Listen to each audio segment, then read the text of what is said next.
Hi guys, how are you? What's up, everybody? How y'all doing? Welcome to Hi, our. everybody. What's up, Sharrell? Hey, people. Welcome to our new episode of Perry's Late Night. And this is something that I've been talking to Sharrell about for a few months now. And because I'm sort of burnt out on storylines, reality TV. Personally, I would talk about them, but I think it's nice to be able to talk about real life situations that either we could have been in, a coworker, a family member, and at the least, some maybe get inside somebody else's story, hearing it from them, so we don't have to experience it ourselves.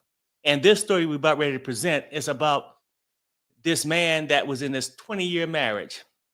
They had kids, and just like any other marriage, when you first go into it, love is all through the air. Love is everywhere, right? And as we go through the story, a few years into the marriage, he says that his wife had start to say she was depressed here or there. She would go to the doctor. Then it progressed to her having manic moments, and then he kept going along with it. But I want you guys to hear this story about how maybe we should have took the warning signs, maybe not, or at least get into the thing about mental health. I mean, that's a real thing. And how close it is between what people say is a thin line between love and hate. That's so true. Because at the beginning, it was definitely love, but it didn't end that way. Sharrell, anything that I Yeah, I missed? want to say before I got started, I'm at home kicking it today. Y'all know I love to play in makeup. Look at my lipstick, dark See? blue. I Damn, love it. I damn, love okay. it, love it, love it. Also, Blue. too, I wanted to ask you, Perry, why did you pick this story? You went through a lot of stories. Why this one? But you know what, though? I won't define something. There's a whole bunch of ones I like. But this one, because I want something people can relate to. And a lot of people either flirt with marriage, been in marriages, dealt with people that love you today, maybe not so much tomorrow. It's just like a regular story that people might be able to just learn something from. That's why I sort of chose this one. Well, this story is long. This story is very long, but but Perry wants to experiment. It's for people that have insomnia, and you might want to watch something interesting. It's really, I Yeah, don't know if there's a difference between, I don't think she's bipolar. Let's just see, watch it. that's the whole thing. And just, I mean, but listening to him, I'm only just taking his word. But, you know, let's get into the story. And it's sort of long. So we might have to break it up to two parts. I'm not staying up 2 to 3 hours. I'm just going Right. to do one and let's break it up. But it's Yeah. very interesting. So this is Perry. He's gonna do these during the night. What's it called? Perry's late night. Right. And let's get started. And your stuff works too, Perry? It should. All right, let's do it. Oh, you have to set it up. Hold on. You last night. Where does it start off? Hold on. Okay. This is where, hold on. I forgot what this part was. Sherelle, you got to help me with this one. Starts off where he's married to this woman. I don't even think they say her name in the video. We know who she is in real life. He's married to this woman, and she starts going to the psychiatrist a lot because she feels down a lot. And her episodes, I don't know if that's what you call them, get increasingly worse. I did not want to sit there for 4 hours, so we cut that first part off. So he had to get 2 jobs to make ends meet. People do that. She had took off with the kids, came back, took off with the kids for a whole day. He didn't know where they were. When he came back, she started asking her, where were you? Where were you? And she has probably one of the most difficult manic episodes that I've ever heard about. It's kind of Yeah, I know. And that's the part, like, I've heard it. I don't watch this story, hearing him talk about it. That's the twist to it all for me. Could it be truly a mental issue? Or could it be he just simply tired of him? But that's the great line, because people find a reason to escape a marriage. So, but let's listen to it and we'll form our opinions. But we more likely gonna have two parts to this. it's a lot. Let's go. Where were you last night? I was looking for you. I'm calling you. What is with all this whispering? You got to tell me what's going on. Okay, I'm going to tell you. I'm going to tell you what's going on. She's still writing notes. She writing notes. And the notes aren't giving me any information. So eventually the kids go to sleep. Kids go to sleep. I give up. She goes, and it's about 2:00 in the morning at this point. We arguing back and forth, but she's not giving me any information. She's not even talking to me. She's just writing notes. And I'm like, I couldn't find you guys last night. I'm just, at this point, I'm just mad. It's about 2:00 in the morning. She goes and locks herself in the bathroom. When she locks herself in the bathroom, she start making all these crazy noises that sounded something like,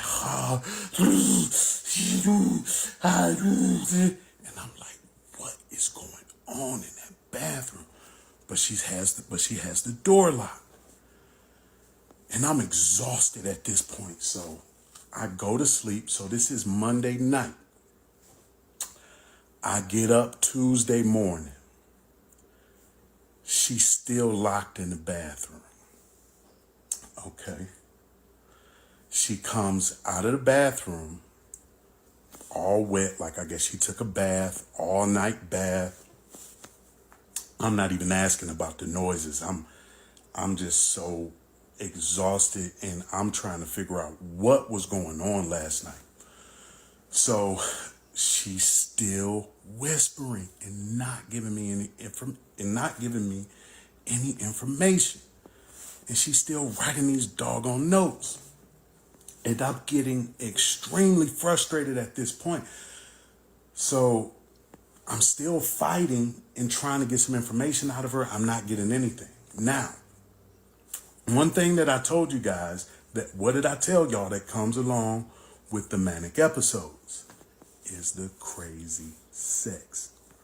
So in the midst of me arguing and trying to get some information out of her, all of a sudden now, guess what?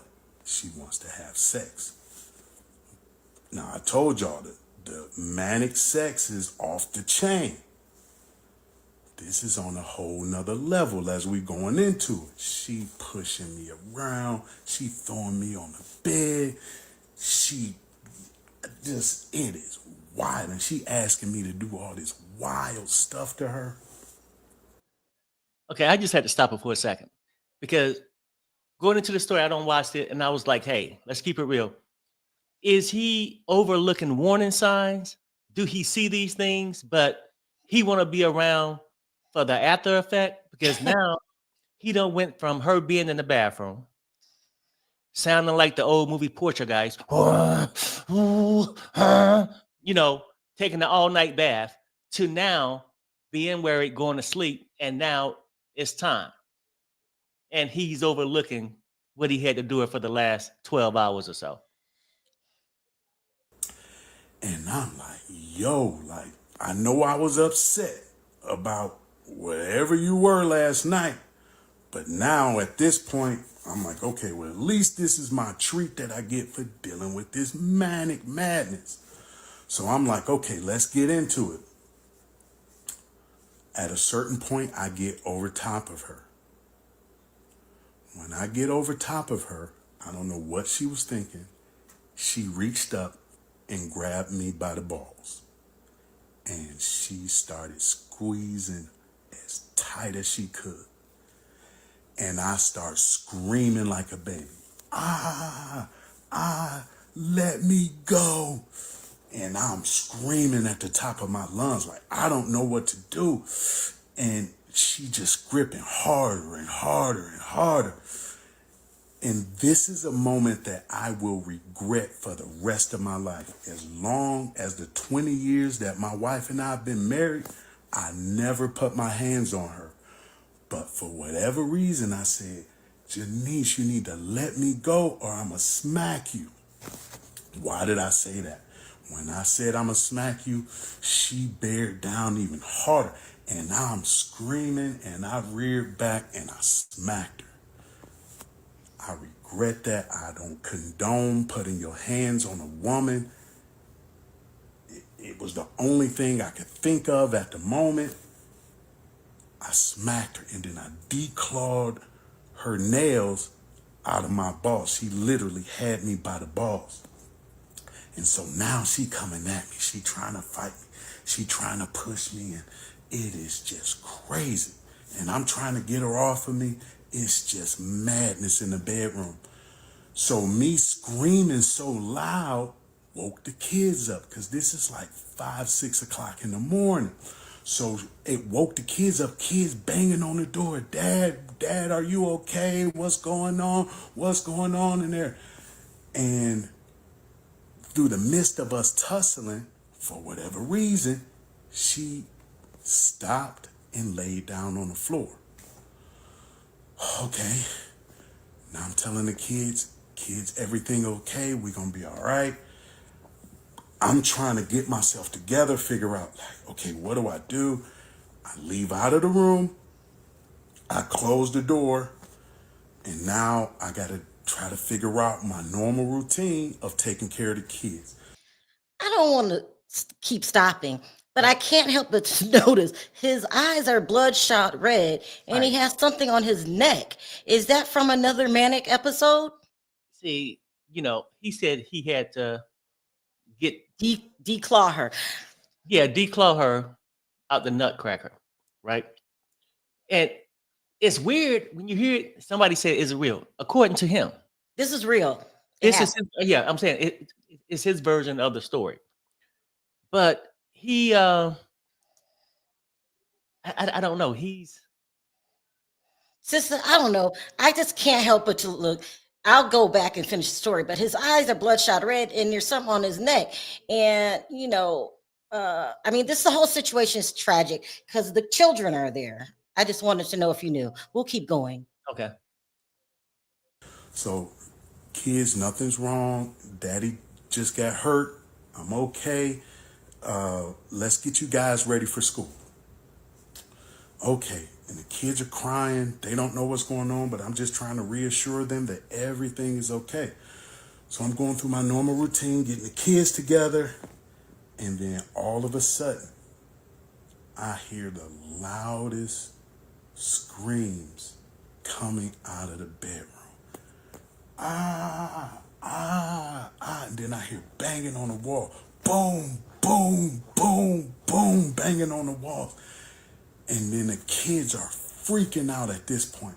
So I go in the room and she is in the room completely losing it. She's on the floor and she is wailing back and forth, screaming, and banging on the walls. Boom, boom, boom, bang, bang, bang. To this day, my daughter can't stand hearing loud bangs from that. Bang, she banging, boom, boom, And I'm like, yo, what is going on? I am scared at this point.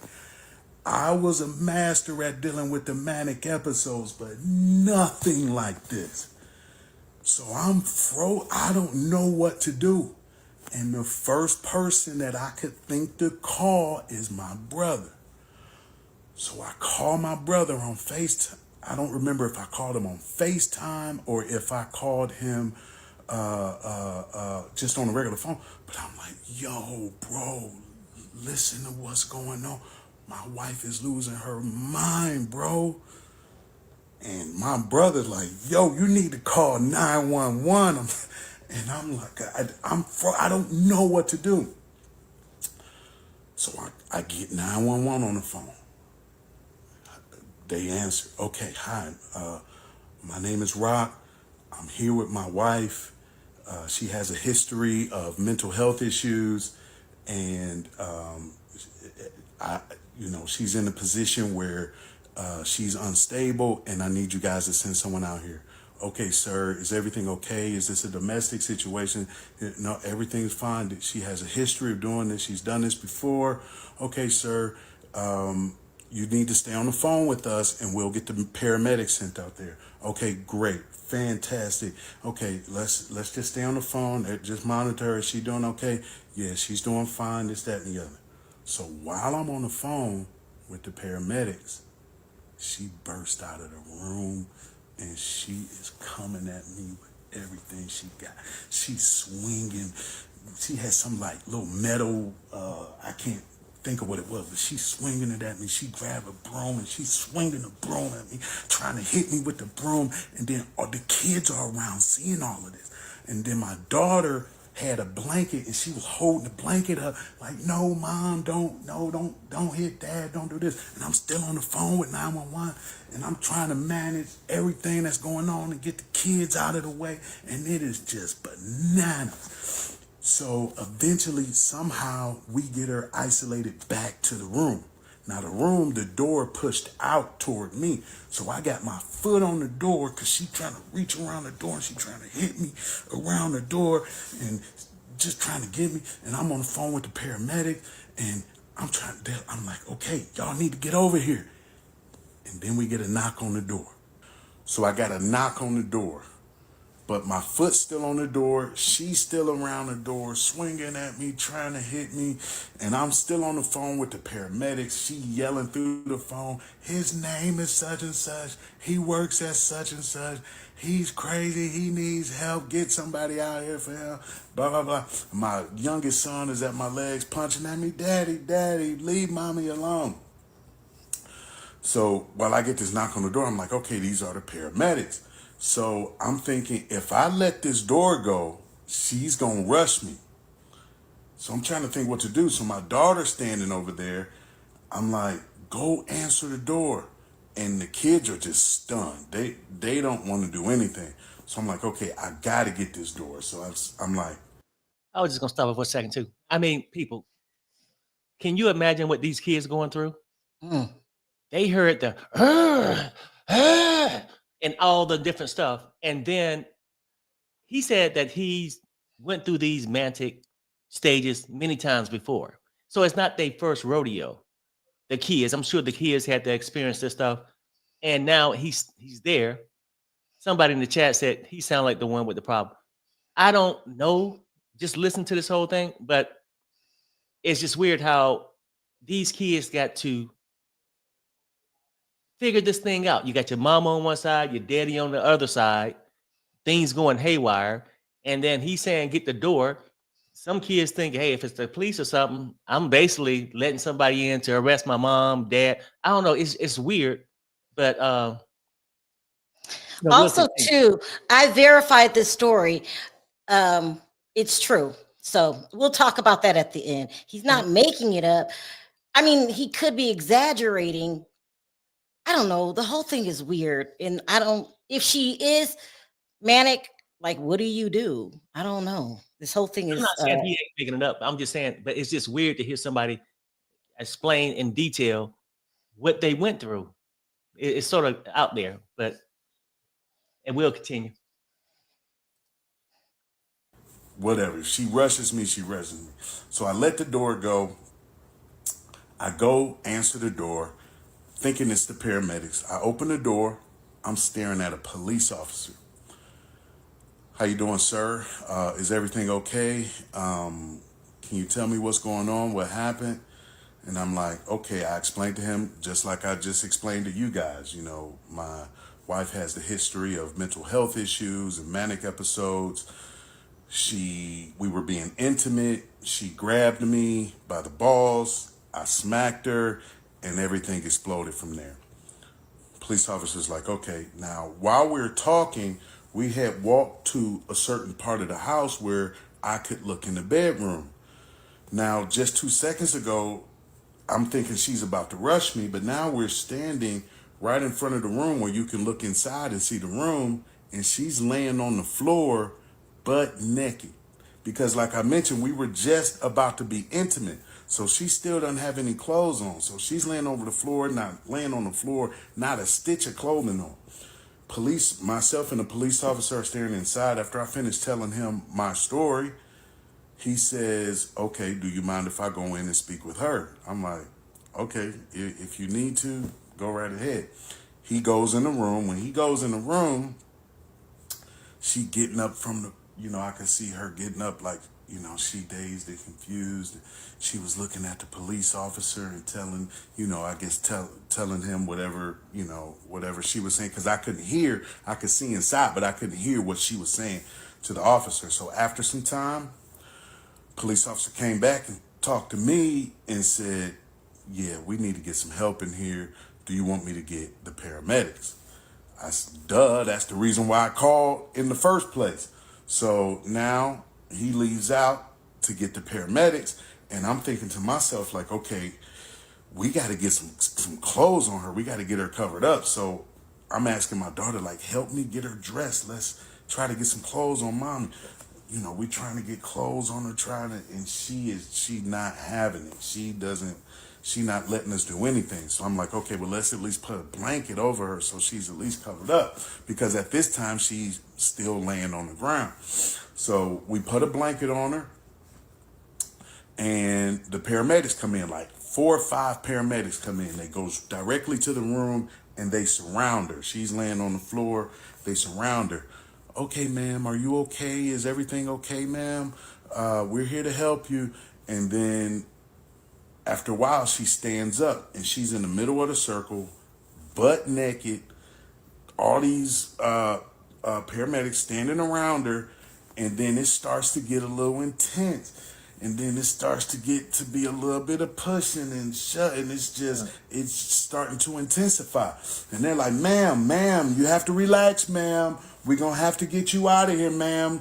And then they came out and said, look, we're going to have to close the door and deal with this. So they closed the door, and I could hear from outside of the door, ma'am, we're going to have to take you out of here. Ma'am, do you want us to give you a shot? We're going to have to give you a shot to sedate you, ma'am, to get you out of here. And I'm hearing all this tussling going on. And then they're like, okay, yeah, let's give her the shot. Go ahead and give her the shot. And boom, I guess they gave her the shot because after a while, everything kind of settled down. They brought a stretcher in, wrapped a blanket around her, put her on the stretcher, strapped her to the stretcher.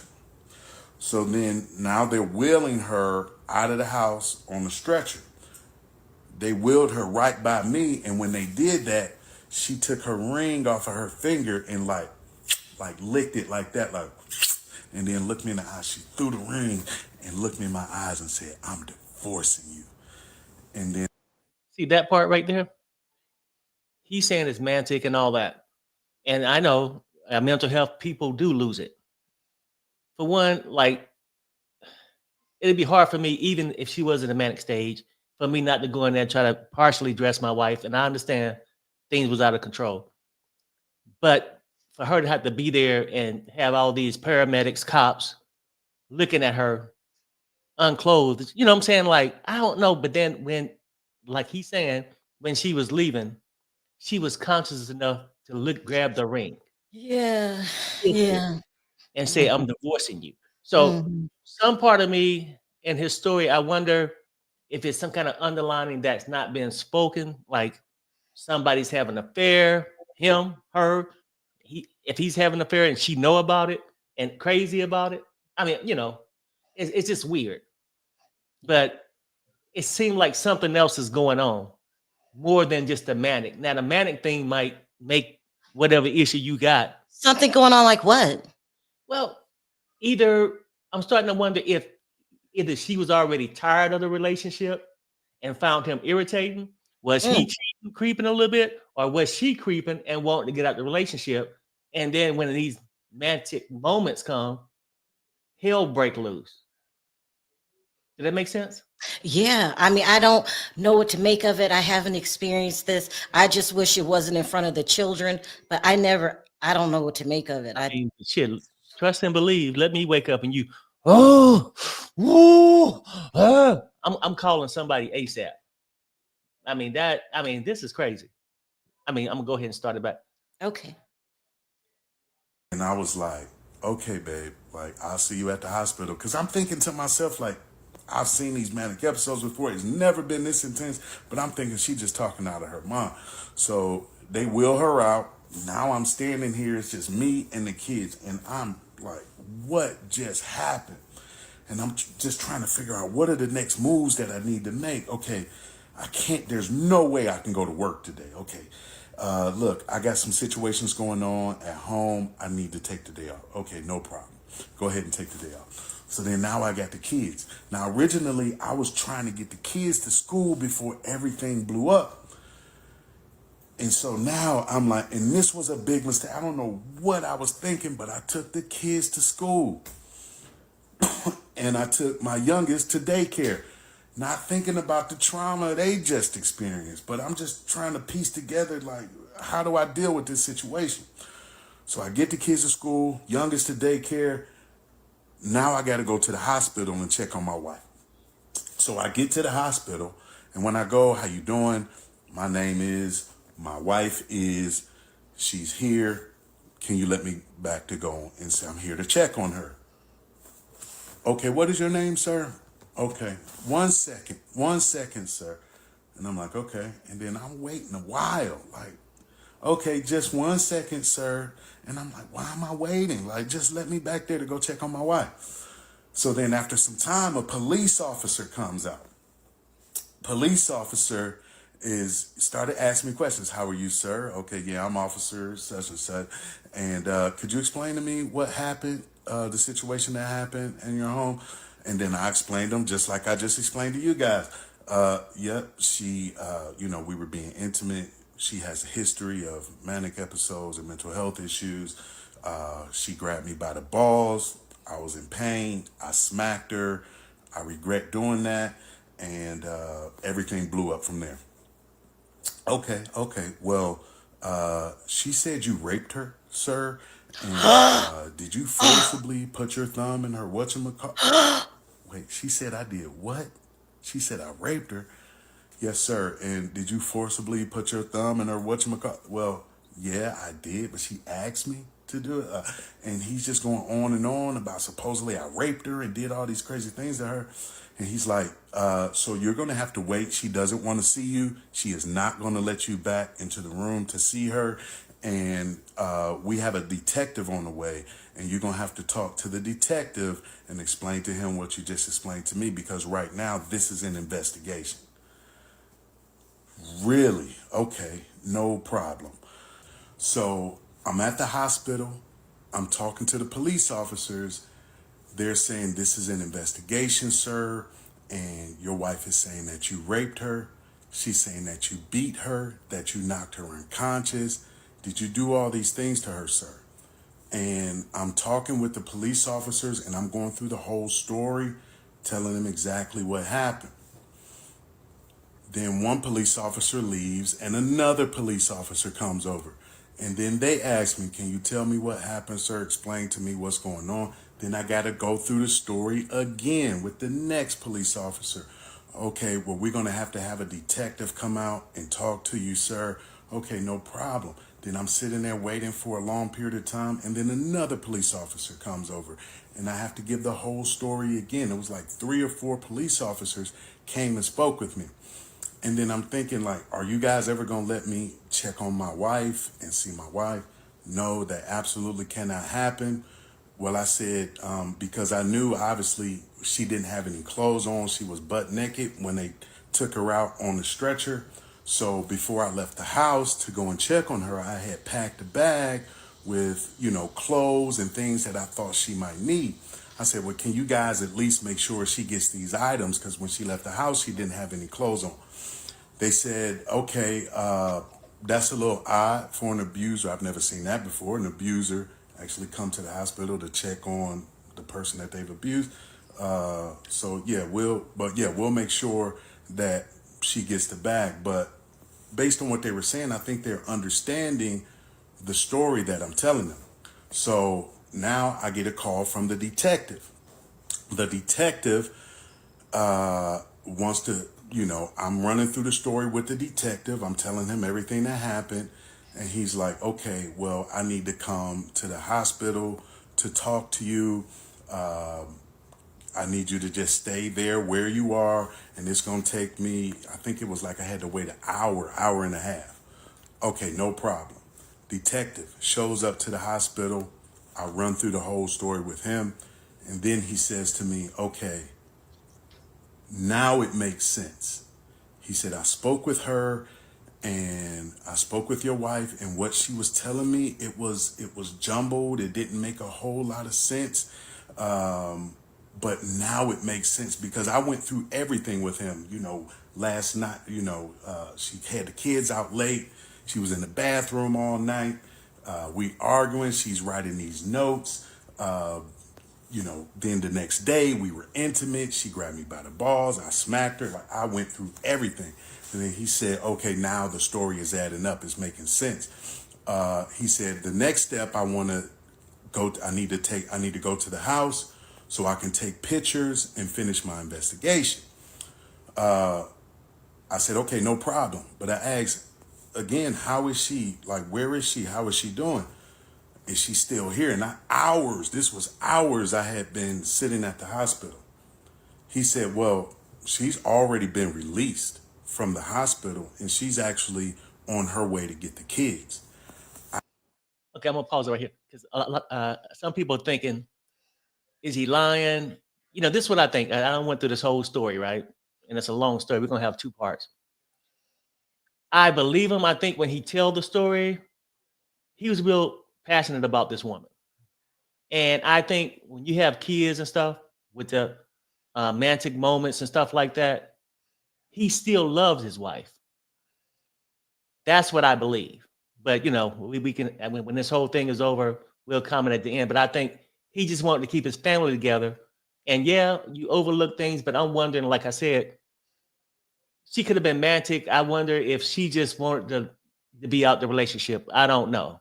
But I do believe what he's saying. And I'm gonna move on. Sharrell, you got anything? So I watched this already, but I don't remember this part. This is crazy. Yeah. I don't know what to say. Okay. I said, there's absolutely no way y'all need to let her get those kids in the state that she's in. And after telling the detective the story, he totally understood, with the history of mental health issues and things like that. He totally understood and agreed with me. But he said, I got to get you to the house so I can finish my investigation. So we drive to the house. And at the same time that we pull up to the house, just by fate, my wife is pulling up at the exact same time. So now I'm standing on one side of the road. She's standing on the other side of the road. They're not letting us go in the house. Police officers over there talking to her. Then they come over there and talk to me. Detectives going over there talking to her. Then they come back and talk to me. And then the detective says, okay, I need to get a mental health officer to come out and talk to her. Okay, great. Let's make that happen. So after some time of waiting, a medical police officer came out, spoke with her. Then they came back over and spoke with me. Okay, we're going to have to take her to get her some help. We can't disclose to you where we're taking her. She doesn't want to be here tonight. We do need to take her to get her some help, but we need to let her in the house to get some of her things, and then we'll let you go in the house. Okay, no problem. So then I see her going in the house. I guess she's gathering her items. She's coming back out, and in the distance, she's looking over at me, and it was just a surreal moment. And then, boom, she drives off. And they did let me know we're not going to let her get the kids. We are going to release the kids to you. But once again, the detective still needed to get in the house to finish his investigation. So the detective comes in the house, and I take him through everything in the house. Here are the marks on the wall where she was banging on the wall. This is what happened. And I'm showing him, going through the whole story and showing him exactly where in the house everything was happening. Detectives in there taking a bunch of pictures, filing, doing what. I want to stop it here. I don't know anything about bipolar except for the stuff you see on TV. But if she was bipolar, why would they release her? That Well, I don't know the answer to that, but I was just wondering. That doesn't make sense. I mean, because he said when he went to the hospital, she was released. A lot of people saying, where did she get the car? When he went back to the hospital, they had already released her. I'm gonna take it that they had another car. Somebody took her home to get the car. I really don't know Yeah, that's the crazy. full story, but I mean, just from what he's saying, and call me gullible or not, like, and I get what people looking and saying, damn, you awful, calm telling this story. I think if she didn't have a mental problem and actually told the cops and had information, things probably would have turned out differently at the end of these two parts we're gonna play. But one part tonight. Sharrell? Let's just keep going. I got to hear more. Okay. It's crazy. Whatever it Crazy. is that he has to do to get to the next process or the next step of his investigation. So now they leave. The detective leaves. Okay, I got everything that I need, and gives me a card. It's still an investigation, so we'll be in contact with you. Okay, great. Now I gotta gather myself. Now I'm sitting in a house by myself, gathering my thoughts from everything that just happened, and now I gotta get myself ready to go out and get the keys. And before I leave, I get another knock on the door. So the detective has gathered all the information that he needs, lets me know that he'll follow up with me about the investigation, and leaves. Now I'm sitting there by myself. I'm looking around at all the madness and the signs of the madness that just took place. My mind is spinning, and I'm just trying to take a minute just to pull myself together. Before I could even get a chance to do that, I get a knock on the door. Okay, who's this? I go answer the door. Hi, sir. My name is such and such. I'm with Child Protective Services. I need to speak with you. Okay. Is it okay if I come in? Yeah, sure. Come on inside. Sir, I've gotten some information that you've been doing some inappropriate things with the children. Are you doing this, that, and the other with the children, sir? What? Absolutely not. What are you talking about? Listen, where are you even getting this information from? If this is coming from my wife, I need to let y'all know she has a history of mental health issues. We just had a huge blow up the other day. She was taken to the hospital, and I don't even know where she is. Sir, I can't disclose where I'm getting this information from, but we need to get the children to have a forensic interview done. I've already been to the school to talk to your children. You went to the school and spoke with my children? Yes, sir. I've already spoken with the children, and you need to get them to a forensic interview. And also, you can't take them. You're going to need to either we can pick your children up and take them, or you can find someone else that can do it. What? I can't even pick my kids up? Sir, you need to find someone else to do it, or we need to pick the children. Listen, y'all not picking my kids up. I make a phone call to my friend. Listen, I'm having a day that you cannot. Harry, I don't think she called Child Protective Services. I think the hospital did. That's just my opinion. I'll keep Uh, going. yeah, I mean, maybe the detective, I don't know. It's weird. I mean, Getting but worse and worse. hey, this is my thought, right? We could say that she didn't, She but didn't. we really don't know her motives. But at the end of the day, it sounds like she wanted to be done with him and taking the kids. And a lot of people, when they get into these arguments and stuff, they find a way that they can find a way they can have custody. And I know No, people. no, no. Just think about it. If you go to a hospital, a mental hospital for evaluations, and you tell the police you were fighting and cussing in front of the kids, it's almost their duty to report that to the hospital, and then that's what I think. I don't know. It's never happened to me before. I'm just He talking said out that loud. whatever the whoever, either the investigator, if she was told this story, don't they have to take some kind of precaution? Well, The they called. investigator. I Mhm. mean, because they ain't went to court to say whether she was saying it's true or false or not about him. Let's just keep watching. This is crazy. This is Yeah. crazy. Crazy. Believe I need your help. I'm sitting here with CPS. They're talking about I need to get the children to an interview. Can you please help me? And they said it needs to happen today. I got you. No problem. Friend agrees. So they leave. My friend picks the children up.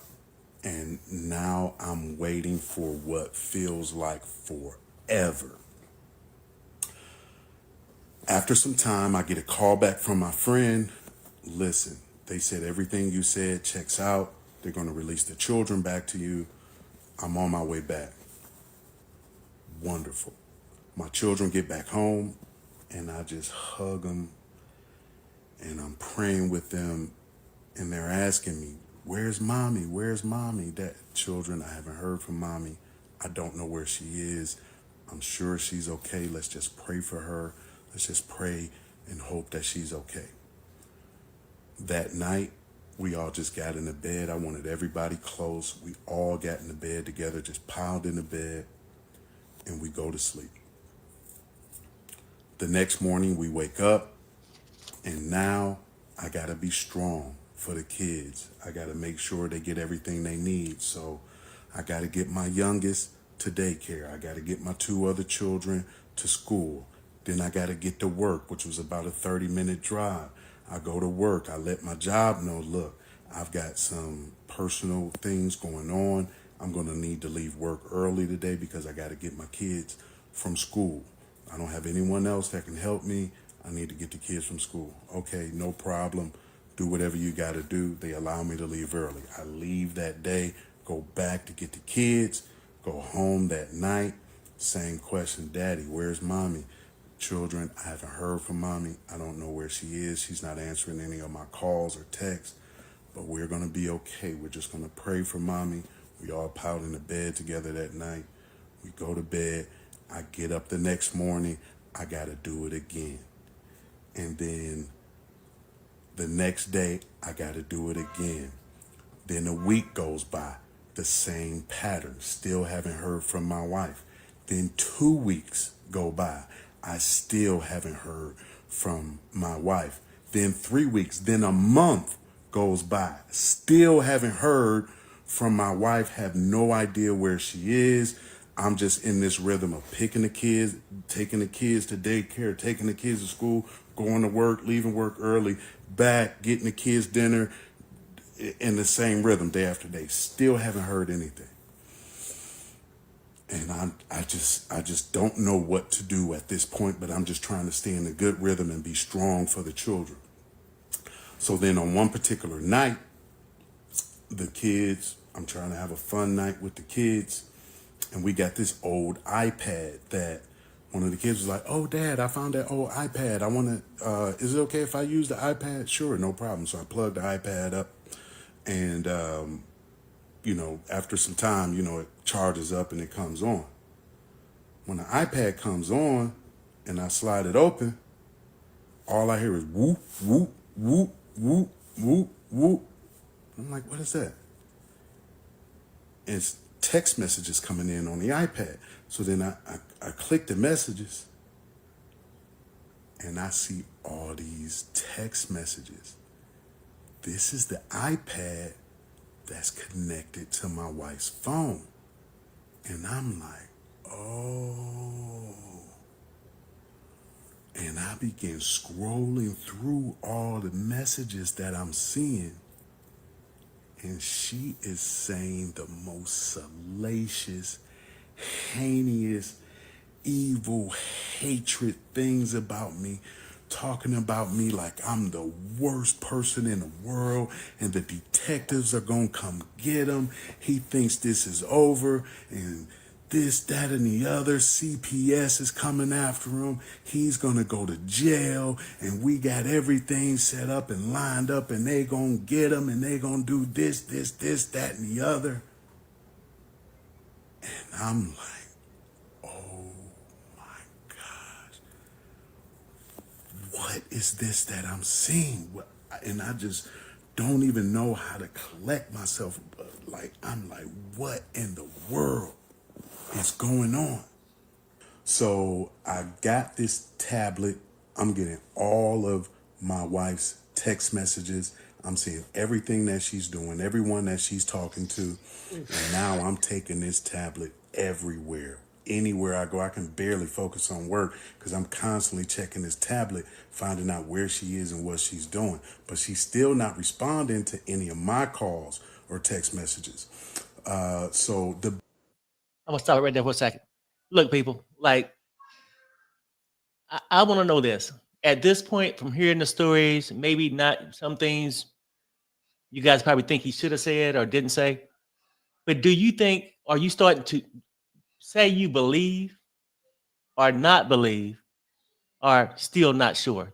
No numbers. I want to say just put a B for believe and just put a D for don't.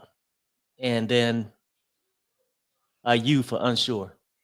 And I'm going to go ahead and play it. Sherrell, you good? Yeah, it's crazy. Big event, just to rewind a little bit, the big event that happened was on 1/29/20. Now we're getting into March. And, this is around the pandemic. So my job is talking about sending people home because of COVID. And I'm thinking this will be very helpful because I don't have to do all the back and forth driving and all of that. So that'll help me out actually if I can start working from home. But before that happened, I get a text message, particularly that I see that says, I know he's going to be at work from this time to this time. I want to go get my stuff and get back before he gets back home. I'm like, okay. So I do my normal routine, drive from work, I get the kids, go to daycare, I come back home. I open the door. I walk past the kitchen. I see a basket that we used to keep on the kitchen counter is not there. I go straight to the bedroom. I open the bedroom door. I go straight to her closet. I had a closet. She had a closet. I go straight to her closet. Everything is gone. All her clothes, shoes, bags, and there's hangers dangling everywhere. And all the stuff I guess she don't want is just scattered on the floor in her closet. What do I do with this? I'm shocked because she's gone. But I'm not shocked because I already saw and was prepared for what she was going to do. But I'm like, man, she actually did it. Now what do I do? So the kids are asking me, Daddy, where's mommy's stuff? What's going on? Children, I'm sure everything is okay. Mommy just probably had to get some of her things. Let's just pray. Let's go to bed. We all pile in the bed. We go to sleep. Wake up the next morning, same routine. I drop the kids off, daycare, school, work, same routine. So about a week or so after this event happened, one night I'm sitting at home, I get a phone call. It's my wife. Hello? Oh, hey, hon, how you doing? Yeah, I just wanted to let you know that I'm okay. I just, taking a little bit of time and, everything is going to be fine. Maybe sometime this summer we can talk about our relationship, but I'm just taking a little bit of time. And I'm like, okay, no problem. And I'm not asking her, like, where have you been? What's going on? Because I already see where she's been in the text messages. I already see the stuff that she's saying about me to different people, how I'm coming down and I'm going to jail and CPS and detectives and all this different type of stuff. And she doesn't realize that the detective had already wrapped up the case and had labeled me the victim of a violent situation, and there's court, I mean, there's, documents on that and everything. But I'm just like, okay, yeah, no problem. Then she says, okay, do you mind if I talk to the kids? Sure, you can talk to the kids. So I get a phone to the kids, put it on speakerphone. Hey kids, how y'all doing? Yeah, this is my mom. Oh my God, we're so excited to talk to you. Where have you been, Mom? Mom's doing okay. I'm just getting better. Mom is just getting some rest. How you guys? I miss you guys. How y'all guys been doing? Oh, Mom, we've been doing good. Everything is great. This, that, and the other. And I'm just listening on the speakerphone.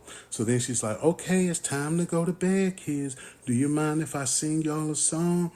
Oh yeah, mommy singing us a song, and then like I don't remember what song she was singing, but it was la da da da da da da. It's gonna be okay. It's gonna be okay. And then the kids go to bed. Okay, get a phone back to daddy, kids. Okay, then I'm back on the phone. Okay, hey, hello. Okay, yeah, hon. Like I said, maybe around this summer sometime, we'll talk about our relationship, but I just need to take a little time right now, this, that, and the other. And I'm just thinking, like, okay, like, I don't know what to say because I'm already seeing everything that she's doing in the text messages. And I could have confronted her. There's so many things that I could have done in that moment, but I've never dealt with anything like this. So I have no idea how to deal with it. And I didn't know how to confront the situation. Yeah, hon, like I said, summertime, we can talk about our relationship, but do you mind if I sing you a song? Yeah, you can sing me a song. La da da da da da da. I'm gonna pause it, right? Did this what everybody's saying. Now, I still believe them, but people saying it's the singing for them. Hold on, Perry. Bonji wants you to take questions at the end. Okay, Should come up. Okay, go ahead. okay. So I get what people saying. Like it's like, damn, if you telling a story and it's that serious, why you la la da dee da da da, like the singing and shit like that, right? I get it. They saying maybe both of them got a problem, Yeah, but I. because you can't explain this. He thinks she's having a manic moment. The, Mhm. the hospital released her. So obviously they thought she was okay. You were saying that she's this crazy person. Why didn't you go to court? You say you haven't gotten in touch with her in a while. You don't know where she is. Why don't you go to court? Yeah. No, And then when you do see her, y'all singing songs and acting like nothing happened. right. I don't get it. Now I I don't haven't dealt with this kind of mental illness, but it just doesn't make sense. I'm starting to think maybe she don't have a mental illness and she just tired of his ass. right. Yeah. Yeah. I mean, and that's what I'm That's thinking. I mean, because even when he's telling the story, I think he could be just a little too childish for her, and she's done with it over the years. Like when they get in fusses, he probably repeat what she says. Hey la da dee da da da. Like the singing is just. He remind me of somebody, but I'm not gonna say who he remind me of. Just like that, but because when you're going through things like this, the most important thing is the children at that right. point. You don't want to scar them. You do not want to scar them kids. Yeah. It's a lot. I see why you picked this now. It's a lot. But no, it's weird. It's like that people saying, "Well, hey, is it true?" Look, I'm telling you, It's true. it's true, and that's what we're here just to talk about because it's different ways, and I know why you might feel the way you feel. But once we get to the total end, because it's gonna be two parts, it's gonna be two parts. So let's go. Crazy. Do, do, do, do, do. Okay, well, I'll talk to you later. Okay, goodbye. We hang up. I'm like, okay, now what? And then this happens where we just start to, now she's talking to the children. She hadn't seen the children, but now every couple of nights she'll call, sing to the children. She'll call, sing to me. And so over the next couple of days, I'm still getting the calls, I'm still getting the singing, but I'm thinking to myself, at least the children are speaking with their mother on a regular basis. But I'm just so stressed out at this point. I'm dealing with so much. I got the kids, I got work, I'm managing my wife being gone and the emotions of that. And I need some help. So I make a call to my brother. I'm like, look, man, my mind is in a whirlwind, bro. I need you to get down here. You know everything that I'm dealing with right now. I really need you here. My brother agrees. Within the next day or so, he's on a flight and he's here. He brings my dad along with him as well, which is really comforting. With everything that I have going on, it's really comforting to have my dad and my brother by my side. When my brother arrives in town, he also makes a call to my wife and says, hey, dad is here, I'm here. We know about everything that's going on. Would it be okay if we came to see you just to check on you to make sure everything is okay? She agrees that she'll meet, but under the condition that she does not want to see me. Okay, whatever we got to do. She wants to meet at a mall. She gives us a particular spot that she wants to meet. So we all load up in the van. We drive to the mall. When we get to the spot, everyone gets out. I'm sitting in the car by myself because I want to respect the fact that she doesn't want to see me. And this moment for me was extremely surreal. It's nighttime. This is the first time the children are about to see their mother since she was taken out on a stretcher on 1/29/20 when the big event happened. It's now like the first week of March. And so everyone is in high anticipation of seeing her, including myself, because this is my first time seeing her since that day. So I'm looking around like, where is she? And after some time, I see her come around like a corner, almost like out of the bushes. And she's looking a little disheveled, but it's just a surreal moment because this is my first time seeing her. Then I see the kids run up to her, they're hugging and kissing. I see my brother and my dad, and the kids are excited, and they're just there conversating and whatever they're doing. After some time, they come back to the car, and my brother tells me, yo, when we went over there, we were looking for her, and she like jumped out of the bushes. It startled us, it scared us. And I was like, yeah, I saw that as well. And, he says she was saying she was, her life was in danger and she was scared. And that was part of the reason she didn't want to see you.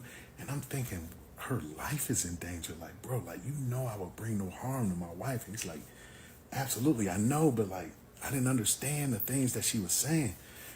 But we took that, didn't really know how to process it. We leave. So my brother's like, okay, I need to have another conversation with her just to understand how she feels from her perspective. So he says, look, he calls her again. Hey, why don't you come to the house, hang out with the kids for a little while, and then you and I can go out and I can kind of get an understanding of what's going on from your perspective. She agrees. Now, she knows that I'm going to be there and the children are there, and when it's time for that to happen, she arrives, and when she walks in, she's walking on a cane. And I'm thinking, why is she on a cane? What happened? But, I'm just glad that she's there. And this is our first time being together in the home since the day that the big blow up happened. So this is another surreal moment. So we're sitting around. Everything seems to be going well. It's pretty normal. It's kind of weird. And I'm also thinking, is this like the beginning of maybe we can start piecing this back together? Like we're all in the same home together. Even though it's a little weird, everything seems to be going pretty good. But, I take that thought and, I'm just trying to process what's happening in this moment. So now my brother and my wife, they leave. They go out for dinner so that they can talk. After some time, they're gone. They come back. My wife says her goodbyes. And then my brother tells me what they discussed. And he said, she told me that you gave her a traumatic brain injury, that you did this, that, and the other. And that was the reason why she was walking on a cane. And I'm thinking, a traumatic brain injury? Like, bro, I told you she had me by the balls. I smacked her, which I greatly regret. But I don't see how that could lead to a traumatic brain injury. And he agreed. He's like, yeah, once again, some of the stuff she was saying didn't make sense. But that's what she told me. So we do that. After a day or so, my brother has to get back home. He leaves. Now, I'm thinking she's been to the house. We've all been together. Maybe, once again, Are we piecing this back together? Are we trying to figure it out? So I think maybe I'll invite her to the house again. So I call, say, hey, look, kids would like to see you again. Would you like to come over to the house to hang out? And she denies it. Nope, I don't want to come. The only reason that I was comfortable being there is because your brother and your dad were there. But I would still like to see the children, but I don't want you to bring the children. Can you arrange it for one of your friends to bring the children for me to have some time with them? No problem. So I call my friend. I'm like, look, she wants to spend some time with the children, but she doesn't want me to bring them. Can you take the children for me? He agrees. So the next few days, my friend is taking the children to hang out with their mom for a couple hours at a time. So that's going pretty well. The children seem to be excited to be seeing their mother, and it's getting very close to spring break for the children at this point. So she lets me know that she now wants to spend the week of spring break with the children. Now, around this time, she had somehow figured out that I was tracking her text, so she had me blocked, so I didn't know where she was at this. Perry, Huh? it's been an hour. Your numbers aren't dropping. You should keep going because some people in the chat was wondering, is this real? It's 110% real, but they have discrepancies in their stories. But it is real. That's all I can tell you right now. You'll see that it's real. So let's just keep going until you start losing numbers. Everybody said keep going. Yeah, and I'm gonna go get me something to drink because this is crazy. Point. But the meetups with the children were going pretty good. And I'm like, I would like for the children to be able to have some time with their mother because they hadn't done any overnights at this point. And even though I don't know where she is, I agree. Like, okay, you can have spring break with the children as long as you make sure you bring the children back after spring break so I can make sure they get to school and get back on the rhythm that they're supposed to be on. She agrees. But I was not aware of the surprise that she would have waiting for me on the day she picked the children up for spring break. So we're getting into the week of spring break, and I've agreed to let my wife have the children for spring break vacation. But I'm thinking to myself, is she gonna try and pull a fast one on me and like take the kids? So I immediately say, I need to get her on tape. And I don't know why I thought this, but just in case if I find myself in a situation where I got to fight for my kids. So I reached out to her. I said, look, I know we got a lot of things going on. Would it be okay with you if we met just so we can discuss? And I was honestly thinking, like, can we figure out how to mend this together? So she agrees. I'm surprised, but this is exactly what I need. So we go and meet. She wanted to do it in a public place, which is fine. And before I walk up to her, I take my phone out, I hit record. I leave my phone out, and then now I'm leading her in a conversation to exactly what I need her to say. Okay, hey, we agreed that you're going to have the children for spring break. Yes. And you're going to bring the children back on this day. Yes, I'm going to bring the children back. So now she's admitting I got it on tape.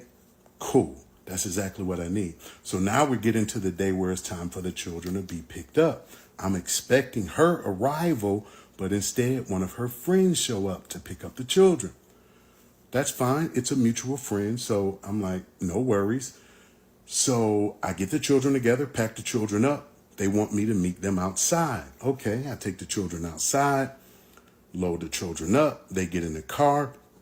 And as soon as the children drove off, if you blink, you missed it. As soon as they drove off, I see a guy walking up to me really quickly, sticks a document in my hand and say, "You've been served." And I'm like, what? I've been served? And so I take the document, I go inside, I pull out the document. It's divorce papers. And I'm thinking to myself, she actually did it. She's divorcing me. And I immediately think my assumptions might have been correct. is she drove off with the kids. I got this document at the same time. I was right. She's about to try and take the kids. It's the perfect setup. So I'm thinking, what do I need to do next? So I immediately make a phone call to her. She's not answering the phone. I called several more times that day. She's not taking the calls. And so I'm thinking, I think I was right. And so around this same week, everything shuts down for COVID. And I find out after vacation, the children are going to now be homeschooled. They're not going to be returning to school. Well, we get through that week. Now it's time for the children to come back home. Guess what? Children don't come back home. So now I reach out to her. She's not taking my calls. I send her a message. Hey, look, we agreed that you were going to send the children back at this time on this day.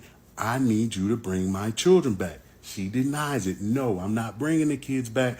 Everything is shut down for COVID. Look, this has nothing to do with COVID. We agreed that you were going to bring the children back. I need you to get the children back so I can make sure they got everything they need for school. No, don't worry about that. I got everything they need for school. They fine.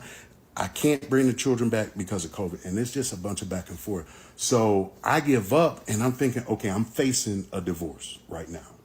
So I got to get smart. So I go to YouTube University and I start researching as many divorce videos that I can find. I'm reading as many articles as I can find. And one of the things that I pulled out was if someone is denying you access to your children, you have to show that you did everything you could to see your children. And you also have to show that they are denying you access to your children. So I started messaging her daily saying, look, why won't you let me see the kids? Can I please see the kids? And I'm begging, please, please, please, please, please let me see the kids. Now, I know that she's going to deny me. I'm just looking for her to give me the response that I need. But also, I really do want to see the children as well. But she's not letting me. She's denying me tooth and nail. And then one day, I get a phone call. Hi, sir. This is Dr. Such and Such. Are you the father of, and they name one of my children. Yes, I'm the father. Yes, I apologize, sir, but that appointment for your son, we're going to have to cancel that appointment. Would you like to schedule for another day? Can you remind me what time that appointment was? Oh, yes, sir. It was on this day at 1:00. Okay. And could you give me the address? For some reason, I can't find the address. Could you give me the address again? Oh, yes, sir. It's at boom, boom, boom. And they give me the address. Okay. Thank you so much for the information. Okay. Yeah, I will call back and reschedule. I hang the phone up. Now I know exactly where I need to be next. So now I have this information. There's a doctor's appointment coming up that's been canceled. They called me instead of her, so I know she's not aware that it's been canceled. So now I know what my next move needs to be. But before I do that, I make a phone call to her and she accepts the call. She's not always taking my calls, but this time she does. And I say to her, look, why are you denying me access to the children? I want to be able to see my kids. She's saying she's not denying me. She's too busy. She's not going to, she's got too much going on to even talk to me at this point. And she just won't let me see the kids. Okay, well, I got to move forward with this next plan. So on the day that it's time for us to meet at the doctor's office, I make a call to my friend. Look, I've got some information. There's a doctor's appointment for my kids. She's not letting me see my kids right now. But I want to go to this doctor's office and I don't want to make a scene. I'm not going to run up on her. But what I want to do is if maybe we can follow her so I can at least know where she lives and have some comfort in knowing where my children are. He agrees. So we go to the doctor's office. We park far enough away where we can see the entrance to the doctor's office, but far enough away where we know she's not going to park and be able to see us. And this part was like slow motion. When I see her after some time finally pull up, I see my children. I see her head pop out. I see my children. And I really want to run up and get my kids. But I don't want to cause a dramatic scene. So I just wait. They go inside of the doctor's office. I'm thinking to myself, they're telling her it's canceled. Within 5 minutes, here she comes walking right back out. They get in the car. Now me and my friends slowly pull out. Now we're behind her and we're driving. But as we're driving, they're getting further away. I'm sitting in the passenger seat. My friend is driving. I'm like, man, you got to pick it up. I don't want to lose him. But he's like, I don't want him to see us. I don't care, bro. Just drive the car. Get up there. Get to him. So a little bit of back and forth of that, we hit a red light. We hit a red light. They keep going. We lost them. God dog it. And I'm telling them, bro, I got to find my children. He gives me the idea. He said, hey, I got another idea. What if you get a tracker and put a tracker, stuff it in something? I'm like, bro, I'm not even seeing the kids right now, bro. Like, I need a lawyer, which is exactly what I do. I get a lawyer. I explain to the lawyer what's going on, because before this, I was pro se. I really didn't know how to handle the situation. But now I'm into it. I got a lawyer. I explained that I'm being denied access to my children. My lawyer goes right into action, reaches out to her lawyer. And thankfully, we arranged for me to be able to have an exchange with the children. But the only way she would agree to the exchange, because she didn't feel safe, is that if we met at the police station. No problem. So on the day where it's time for us to do the exchange, I hadn't seen my kids in months. And I was fuming, but I'm excited to finally be able to see my kids. She pulls up. Children get out of the car and they just run to me and we hug and we're loving on each other, and it's amazing. We get to my home. And I remember my friend said, get a tracker, which I immediately went out, bought a tracker, and the kids had like a little toy car.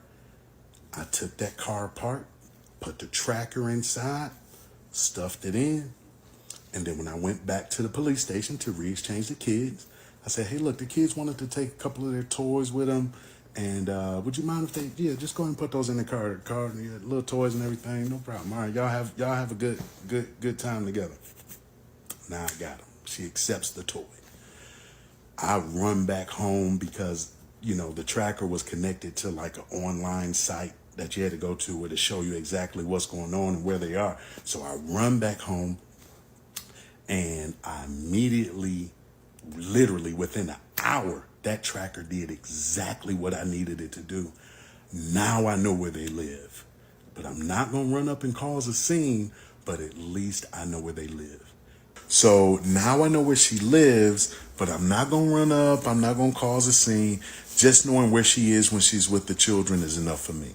So now we're getting into a normal rhythm over some time of exchanging the children. We're still meeting at the police station, which I'm not totally happy about, but she's saying this is the only place that she feels comfortable and safe to exchange the children. So I kind of have to agree. So we're starting to get into a little bit of normalcy of changing the children. She's keeping them a week, I'm keeping them a week, and we're getting into a little bit of a rhythm. On one particular day that we exchange the children, it turns out that it's June 5th. Now, if you remember, I told you we met on June 5th, 1997. We got married on June 5th, 2000. And now we're meeting at a police station to exchange our children on June 5th, 2020, which would be our 20th wedding anniversary. And I'm just searching my mind in this situation, and I haven't totally lost hope in the relationship yet, which people have told me I'm crazy for, but I haven't totally lost hope. So I go out and I get a big bouquet of roses.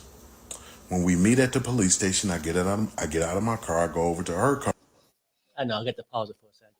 It's almost like, yeah, I'm starting to believe it too. Look, you want to be mistreated. Now, here you go with roses. I get it. She don't showed you. And now you just setting yourself up for more disappointment. But Sharrell, you good? Yep, it's crazy. And I say, who would have thought we'd be celebrating our 20th wedding anniversary under these conditions? And she agreed, and I hand her the roses. She takes the roses, she says thank you, and she throws them in the passenger seat. And then I say to myself, look, I can take them back. If you don't want the roses, I'll just take them back. She says, no, you gave them to me. I'll keep them. But based on the way she handled the rose situation, my hope is dwindling. But I hadn't lost hope. I hadn't lost hope fully. However, on one particular day after that exchange, I'm going through her Instagram account. I'm lurking her Instagram page. Yeah, I lurk her Instagram page, whatever. I'm lurking her Instagram page and I come across a picture. And I don't know what it is about this picture that made me realize the relationship is over. She's standing on a balcony. It's an oceanfront view. It looks to be maybe in Florida, and I'm not even realizing that she's traveling at this point. She's got an outfit on that I've always found to be particularly sexy, and she has less on under this outfit than even I remember. And she's just standing on that balcony with a look in her eyes that there is not a care in the world. And I'm also thinking there's probably a man on the other side of that camera. And at that point, I realized it is over. And also during this time, I had started seeing someone else as well. So I wasn't being totally faithful to the relationship at that time either. So at this point, it's over. And I just got to figure out a What? He's been seeing somebody else too? Well, What? What? yeah, he said he had to move on a little bit, but he just knew it was over when Well, why aren't we in divorce court now? she was looking all What are we sexy. doing here? It was another man taking the picture down there in Florida. That's crazy. Let me keep going. Sorry, Perry. I just was shocked. way to move forward in what is now our new normal. So it's still COVID, and so now I'm at home. I'm all alone when I don't have the children, and I think about my brother who says he was going to try to come back down to try and figure out a way to come back down to provide me some support. So I call my brother, and he says, look, man, I want to get down there to help you, but do you remember when I was sick, when I came up there to see you? Yeah, I do remember. He said, you remember I thought I had a hernia? Yeah, I remember that. Did you ever go to the doctor to get that worked out or figured out what that was? Yeah, man, I did go to the doctor. I have cancer, bro. And I'm like, what? I have cancer. I'm having to go through chemotherapy. I have to go through blood transfusions. Man, it's tough, but you know how we are, man. We gonna push through. And I'm like, absolutely, bro, do what you gotta do. And I'm realizing he's fighting for his life. I'm fighting for my family. And we gotta be tough in this moment. So after some time, after finding that out about my brother, I get another phone call. Hello, who is this? Hi, is this Mr. Rockman? Yes, this is Mr. Rockman. Are you the father of, and they name my children? Yes, I'm the father. Yeah, I need to meet with you. Okay, but I already met with you guys before, and the last case was unfounded. What is this about? Well, I need to meet with you. They come to my house. They sit down with me. Sir, we have some information that you've been doing some inappropriate things with the children. Have you done this, that, and the other with the children? Absolutely not. I've been through this already. The last case was completely unfounded. Where's this information coming from? I gotta imagine this is coming from my wife again. And I told the last CPS person that there's no way that any of this happened, and my wife has some mental health issues. Well, sir, anytime we have an investigation, we have to take it seriously, and we have to follow all of our steps. Well, I'm asking them, what happens if a person is making false accusations? Well, there's really nothing we can do as far as that, but if someone makes a claim, we have to follow through with it. And another thing, sir, we're going to have to keep the children in the care of the mother until the investigation is over. So you telling me I can't even see my kids while I'm going through this process, even though the last claim was unfounded? Yes, sir, we're going to have to get through the whole process. Okay, let's get through it. There's nothing there. And after a couple of weeks, exactly as I told them, it comes back unfounded, is complete. And I'm totally shocked. At this point, I'm totally upset. I get my children back, I hug my children, and we're trying to figure out where do we go from here. So now I'm realizing the relationship is over. There's nothing I can do at this point. So I decide to move to a different area just to lower my expenses and get prepared for everything I'm about to face. Around this time, it was time for us to have our first court hearing. So when we go to court, the judge asks, where are you all exchanging the children? And then we say we're exchanging the children at a police station because for whatever reason she's claiming she doesn't feel safe. But the judge doesn't buy it. And the judge decides that we're now going to exchange the children in my area where I've moved to. So I'm kind of elated because this is like my first victory in this whole process. And the judge says something that I thought was very interesting before we left. He said, be careful because these things don't always go the way you think they're going to go. And so I like, that's interesting. But then we move forward. So now it's coming around the time for the children to go back to school. So in the area where I live was a wonderful school district. The schools were right next to each other for the children. All they have to do is take a bus and a bus to school and a bus back and they're done. Very simple. My ex claims that she still lives in the same school district where we were before. But I know that's not true because remember I put the tracker on her and I know that she's living in a shelter, which is not in the same school district. So then I tell her, I say, look, provide me documentation that the children, that you live in the same school district, and I'll agree, even though for me, this is like a 40-minute drive, but I said, I'll agree to let the children stay in the same school district, only if you provide me documentation. But I know she can't provide the documentation, right? So then, but I'm like, but I think this new school district where I am will be much better for the children. And I said, we don't have to put Max in daycare anymore. They all will be very, very close. We cannot come to an agreement. So it comes to a week where the children are with me. I take the children over to the school. They look around. They're excited. Look, children, the schools are right next to each other. Max doesn't have to go to daycare anymore. You all can be right in the same area. They love it. They're excited. So then I talk to my ex again. I say, look, I took the children over there. They love it. They're excited. They think it's great. Can we just go ahead and let the children go to this school? Because I know she's not in the same school district. But I don't let her know that I know that. But she still doesn't agree for whatever reason. So now we're at a standstill. So now it comes time for the children to actually start school. And it just so happens on the week that school starts, the children are with her that week. So you can imagine what she did, right? She started the children at the school district of her choice. Now, let me explain to you what that looks like for me. 40-minute drive from the new area where I live. Max had to go to daycare, but I'm thinking I'm just going to keep him in this kindergarten as opposed to going to daycare. But then the other two schools for my other two children are about 10 minutes apart for each other. So you're talking about dropping off at 3 different locations every single morning, picking up at 3 locations every single afternoon. This is bananas, as opposed to a bus ride home and a bus ride back. So on that week, she started them at the school of her choice. Now it comes the following week, the children come back to me.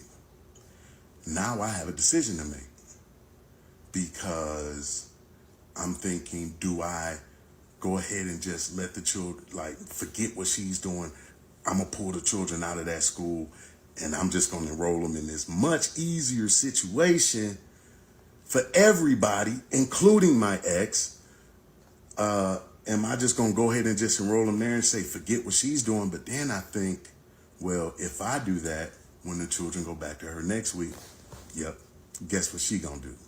She going to pull them out of my school and enroll them in the school. And I'm like, I'm not going to play that game with the children. So I decide I really just want to do what's in the best interest of the children. That's my only focus at this point. And even though I know this is going to be much, much, much more inconvenient for me. For the sake of the children, I decide the best interest of the children is for me to just keep them in the school district where they are. I got to drive 40 minutes. I got to do 3 drop-offs. But guess what? The children don't have to go through. They don't have to go through me enrolling them 1 week in this school, then going back to their mama and she enrolling them. And then I have no idea what that will look like, because we hadn't at that point gotten to a final decision on who would have final custody of the children. So now she has to come, my ex, to my town to pick up the children for exchange. I'm no longer meeting at the police station. So on one particular day, she decides to send one of her friends. Now, this is a mutual friend of ours, so it's not a big deal. But when I'm with my children and we're driving to the exchange, I say, hey, your mom's not picking you up today. Her friend that we know is picking her up. And my son says, Dad, I don't feel safe when I go over there. And then I talk him through it like, what are you talking about, son? You don't feel safe. And I try to gain a little bit of understanding. But this is a mutual friend of ours, so I really kind of talk my son into it, like, it's going to be okay. Like, these are our friends, no worries. But we're in a different situation now. And so, but I asked my son, do you want me to say something to them, about the fact that you don't feel safe, just so I can make sure it's cool when you go over there? Yeah, Daddy, I want you to say something. So when we pull up to the exchange, pleasantries, hey, how are you? How are you? And I'm like, hey, I just want to let you know, my son said he doesn't feel safe sometime. I just want to make sure, everything is cool over there. And she's like, what? Don't feel safe? Oh, we treat him just like we treat everybody.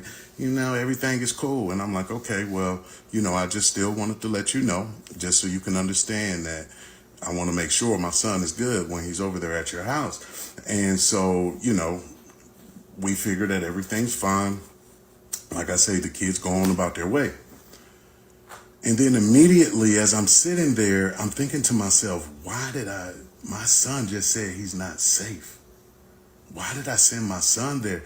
And I called one of my friends. I'm like, look, man, I'm thinking about going to pick my kids up.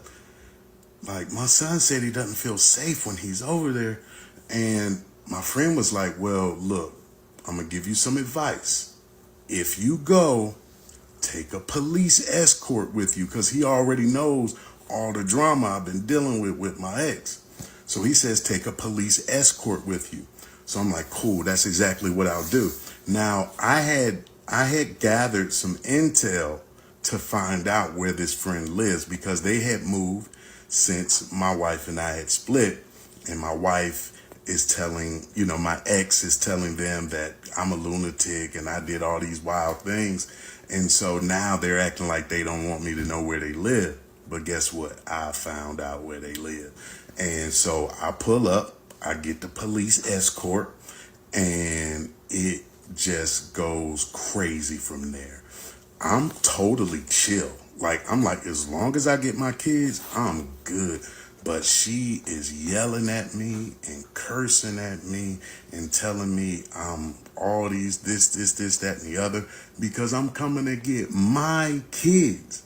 How you gonna be mad at me because I'm coming to get my own kids? And so, she is, saying all these things to me, but I could care less, because long as I get my kids, I'm good.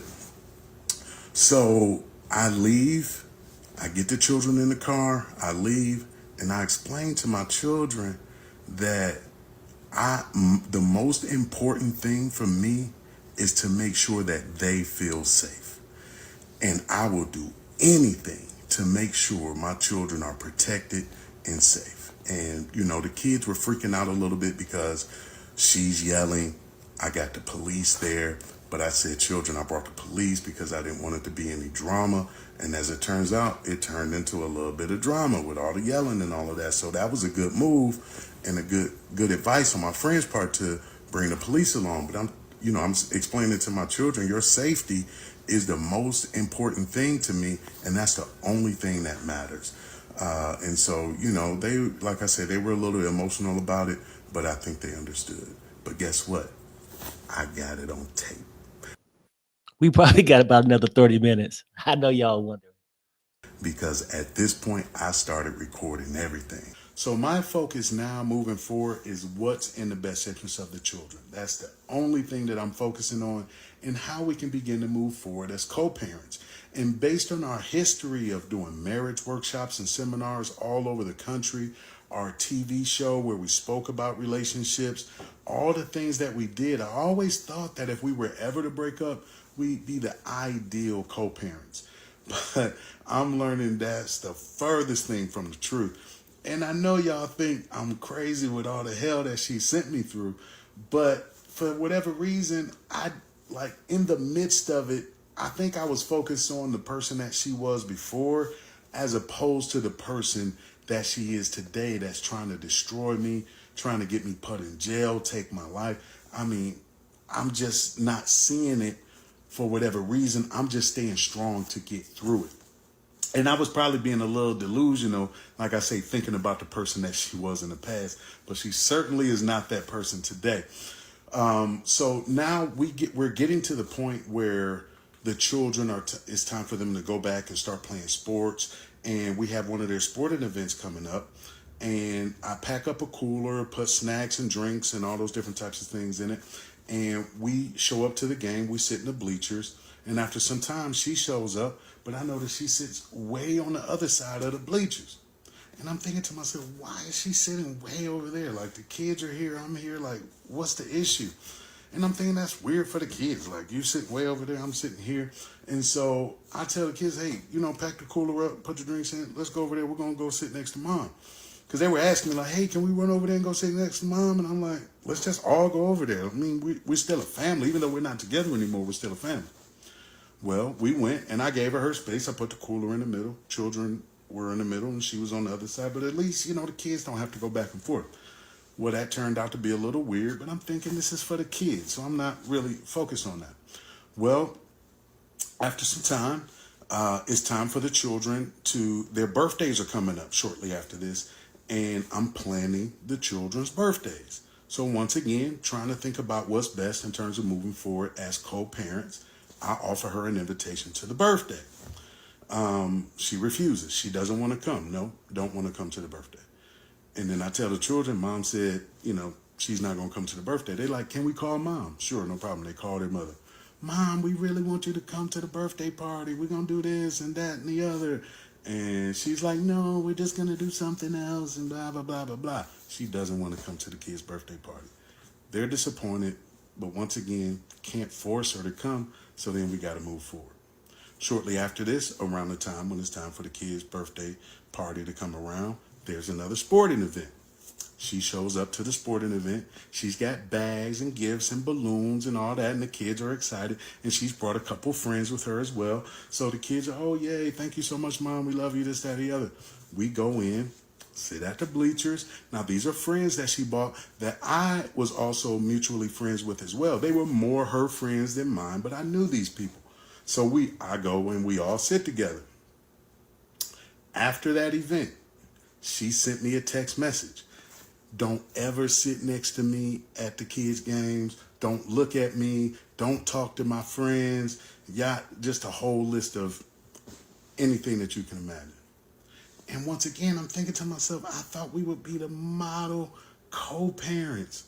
And once again, I know y'all probably think I'm crazy because this girl is sending me through hell. So like I say, I'm probably being a little delusional, but I'm just trying to think of, like, just once again, what's in the best interest of the children. But she's not interested in that. She don't want anything to do with me. She wants me as far away from her as I can possibly be. So with that understanding, and now that we're getting closer to the divorce hearing, I'm saying to myself, I gotta do everything in my power to fight for the children. If I don't get the children, if I don't get primary custody of the children, she is going to make my life a living Hell, she gonna do everything in her power to make my life miserable. And after some of those things that she did, and I know it took me a while to get there. You know what I'm saying? I know I probably tried to fix it a few too many times, but you try to do everything that you can to keep your family together. But now I'm realizing I gotta fight for the kids, because if there's nothing else that I love my kids and I want what's best for them. So now it's a must that I get full custody. And the court hearing is coming up really soon. So I got to go back and tell y'all something I forgot to tell you.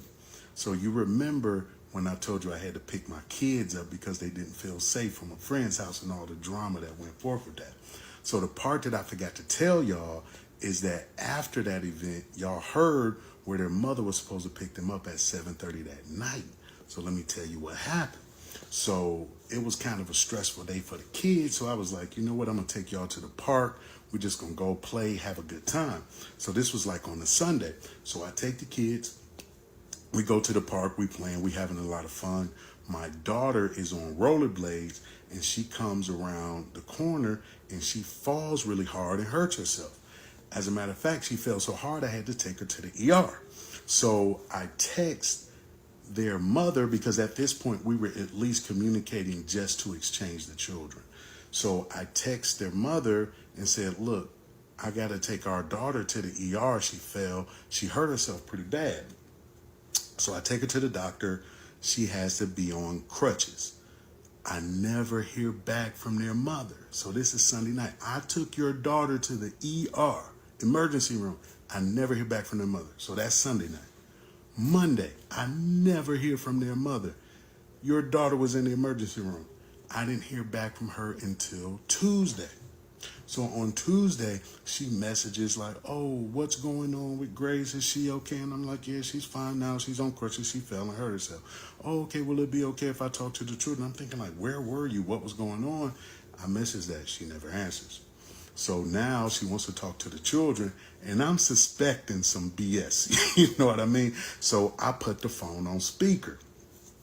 And now she's going on with the children. Oh, hey, children, what's going on? And then the kids go straight into it like, Mom, where were you? Like, I thought you were coming to get us on Sunday. And then she says, I was waiting on your dad. And I'm like, you waiting on me? Yeah, I was waiting on your dad. I never heard from your dad. Then I jumped in on the conversation like, you lying. Like, I messaged you and let you know Grace had to go to the ER and you talking about you were waiting on me. There's no way you were waiting. I never heard back from you. What are you talking about? And she just fighting. It's a back and forth. No, will you just let me talk? Let me talk to the children. I don't want to talk about this right now. You interrupting our conversation. I'm like, well, you're not going to have no conversation if you're going to be lying to the children. So it's a bunch of back and forth. And eventually she hangs the phone up. She just can't handle it. But I'm not going to let you just sit there and lie to my kids and make it look like it was on me that you didn't show up. So then I pulled up my phone and I showed my children all the messages. I said, look, children, as you can see, I talked to your mother. I said, do you see that where I sent that message? Yeah, Daddy, we see that. Do you see a response on that day? No. When do you see the next response from your mom?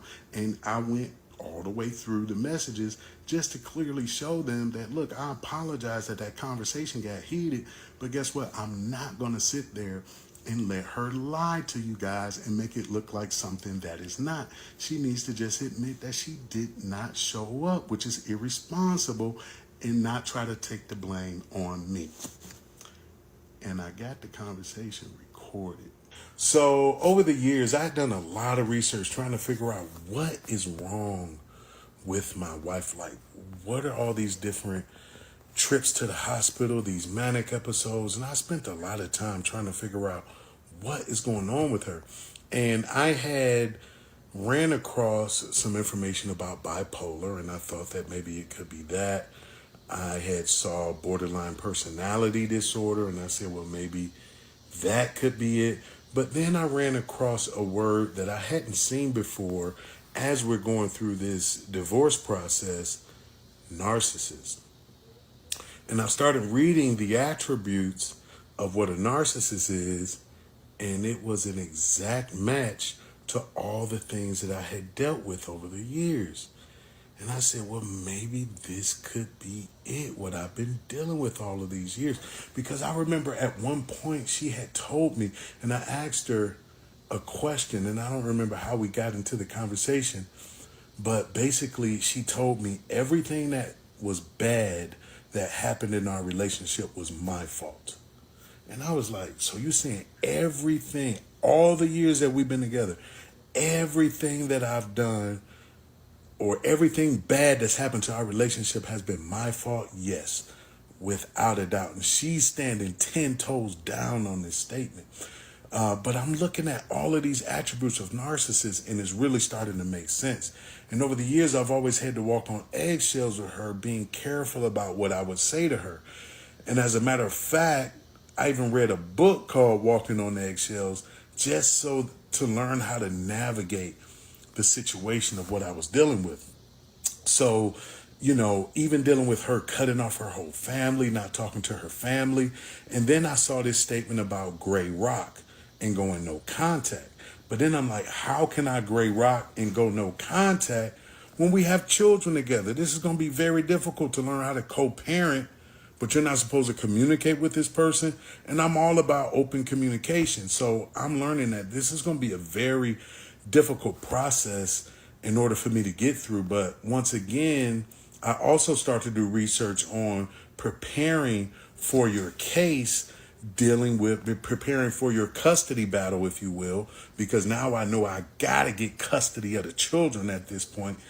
And so there's a certain way that I had to go about it now, knowing that I believe I'm dealing with a narcissist. And, with all the missed visitations that she's had, all the false claims, the CPS claims, all of these different things that I'm building together, all the recordings that I have and the documentation, I'm starting to think I'm building a pretty good case here.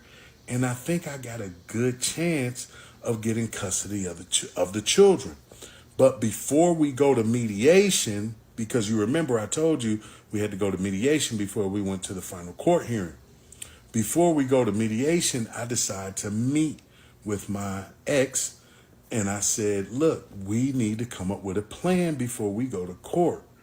Because if we go to court and let court decide, who knows what will happen. And at this point, I'm knowing that I think I got a pretty good case to get the children, but it's still, you never know when you go to court. And typically, as a black man, as a man, period, typically it defaults to the mother to get custody. But I'm dealing with so much drama from her.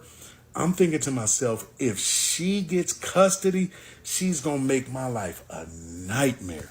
So I decided to meet with her. We got to create a plan.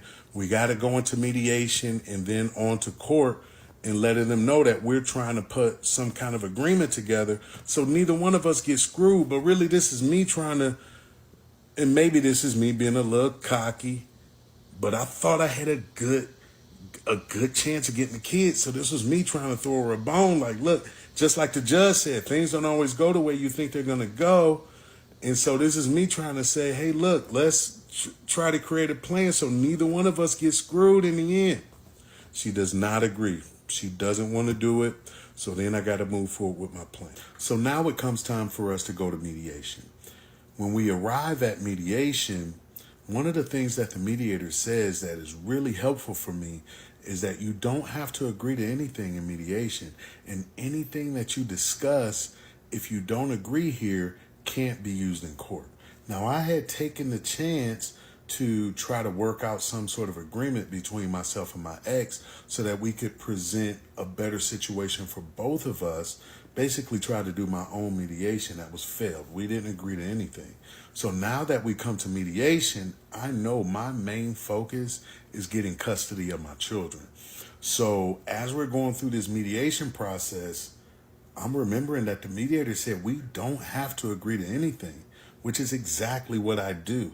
There's a lot of back and forth. Well, what about this? What if we do this? What if she has the kids this time, that time? I don't agree to anything because she's looking for the same thing that I'm looking for. I want custody of the children. She wants custody of the children. And the mediator is letting me know, you're taking a risk by taking this to court. But I feel like I got a pretty good case built up, as I mentioned. So I decided to take my chances. We're going to take this to court. We don't agree to anything in mediation. So now we got to move forward. We got to go to court. But keep in mind, this is during the time of COVID. So we're not able to meet actually in court. I have to go to my lawyer's office. When I go to my lawyer's office, this is wild, because when I go to her office, she's a chain smoker, and she's got an ashtray with cigarettes a mile high. And she's puffing on these cigarettes. I mean, every time one goes out, she's lighting up another one. And I can barely breathe with all the fumes from the cigarettes just encapsulating this office. And then she's got a dog in the office as well that's breathing. I don't remember what kind of dog it was, but it's the dog breathing hard, is licking and rubbing and scratching all up my leg. And then I'm nervous. My heart is pounding. I mean, I'm nervous as you can imagine. And the fumes and the dog and me being nervous, it was just overwhelming. So we flick on the Zoom as I'm dealing with all of this and trying to focus on getting through this divorce hearing.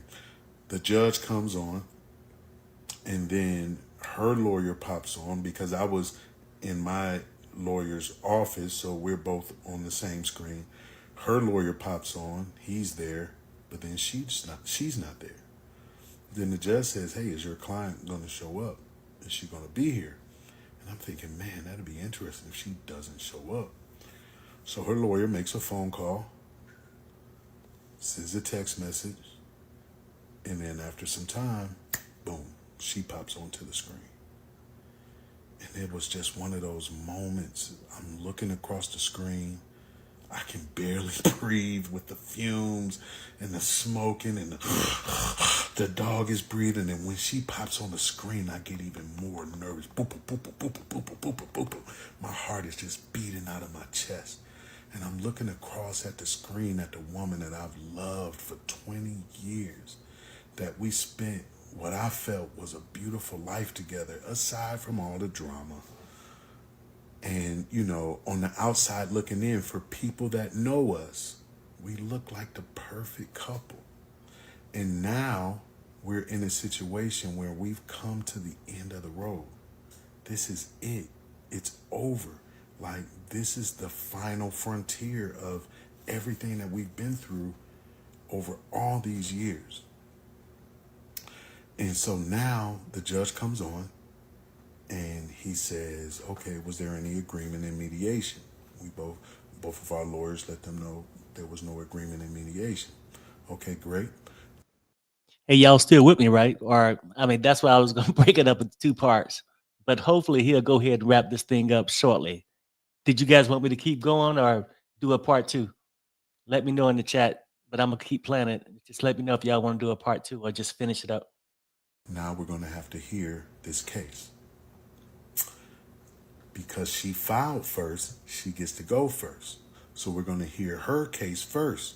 And it's time for her to present all of her witnesses. So then the judge asks, Does yes mean keep going or yes mean part two? Just say part two if you want a part two. Yes or keep going if you want me to keep going. make sure that all the witnesses are prepared and here, and they check that everyone is set up in the Zoom, because it's now time for her people to come and present their case, for them to hear all of her witnesses. So now we've gotten to the point, it's time for her to present her case and present her witnesses, because she's the one that's filed for divorce, so she gets to go first. So now we're doing this over Zoom, and as she's bringing her first witness in, one of her friends from Tennessee pops up on the screen. And I'm thinking, okay, this will be interesting. And her lawyer begins to ask her questions. Tell me about your friend. Oh, we've been friends for over 20 years. She's an amazing person. She does this and she does that. And she has just been the best friend that you could ever imagine. Can you tell me about childcare? Who do you typically see usually taking care of the children? Oh, definitely her. She's an amazing mother. She does this for the children and that for the children. And I always see her taking care of the children and doing this, that, and the other. Just an amazing mother. And who do you think should have custody of the children? Oh, definitely her, because she is such a good mother and she always does the right things by the kids. And it would just be the best thing if she could have custody of the children. Okay, great. And then now let's bring in the next witness. Thank you so much for your testimony. Now let's bring in the next witness. And then over some time, they get the Zoom worked out. And then the next person that pops up on the Zoom is one of her friends from Atlanta that she calls her godmother. And then they start to ask her the same list of questions. Can you tell me about your friend? Oh, this is my goddaughter. I have known her for 20 plus years. She's an amazing person, and she is just the most brilliant, amazing person that you could ever believe. And who do you think, or who do you typically see that's mostly caring for the children and taking care of the children? Oh, definitely her. She is an amazing mother. She takes such good care of the children. She does this, that, and the other for the children. And the children always look so good. And she is just the best mother. And who do you think should have custody of the children?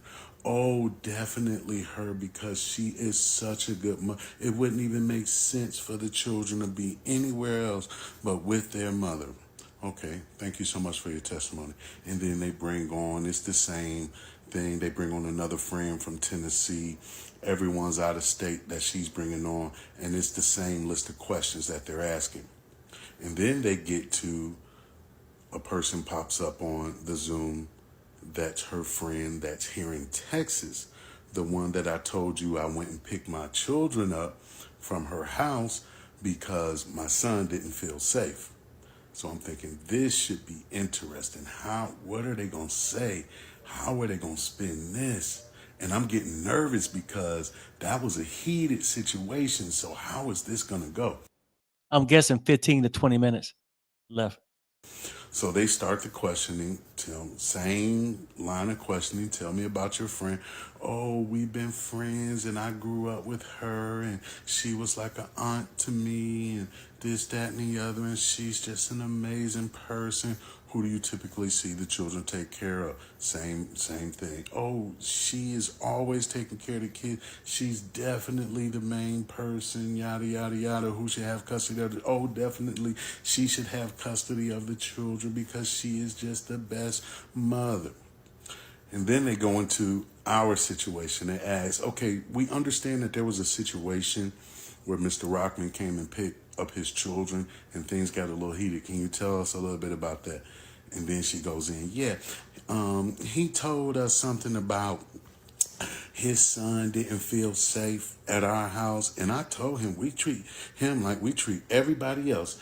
And so we were there. Everybody was having a wonderful time. We were just having a great time. And then all of a sudden I get a knock on the door and I'm like, who is this? And then I go outside and I'm like, what is he doing out here? You're not even supposed to have his address. And then he talking about, I'm here to pick up my kids. Well, your ex was the one who wanted the kids to be over here and the kids are doing just fine.